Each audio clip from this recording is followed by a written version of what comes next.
ఇంట్లో అంతా అయిపోయిన తర్వాత మాదొక చిల్లర గ్యాంగ్ 6 మంది మేము పిల్లలందరం మేము కలిసి ఇంకా పక్క ఊర్లో విగ్రహాలన్నీ ఎలా ఉన్నాయనే చూడడానికి స్టార్ట్ అయిపోయాము. ఒక్కొక్క ఊరు తిరుక్కుంటూ ఇంకా అన్నీ ఎంజాయ్ చేసుకుంటూ వచ్చాము. ఇందులో ఒక చిన్న స్పెషల్ ఏమంటే చిన్నపిల్లలు మాత్రమే ఒక విగ్రహాన్ని తెచ్చుకొని చిన్నగా టెంపుల్ కట్టుకొని ఎంత బాగా డెకరేట్ చేసుకున్నారో వాళ్ళు. సో క్యూట్ కదా వాళ్ళు. ఇంకా రిటర్న్ అయిపోయేటప్పుడు అక్కడ అన్నదానం జరుగుతుంటే తినాలా వద్దని ఆలోచిస్తున్నాం. ఎక్కువ మాట్లాడాలంటే మేము వెళ్ళిందే అక్కడ భోజనాలు పెడుతున్నారని. ఇది ఎవరికి తెలియదు మా ఇంట్లో వాళ్ళకి.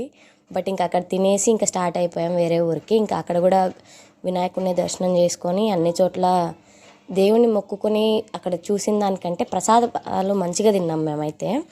ఎవ్రీ టెంపుల్ దగ్గర ప్రసాదాలు అన్నీ అయిపోయిన తర్వాత వచ్చే తోవలో జామకాయల చెట్టు ఉన్నింది. ఆంటీ వాళ్ళకి తెలియకుండా ఒక జామకాయ కొట్టుకొచ్చుకున్నాము.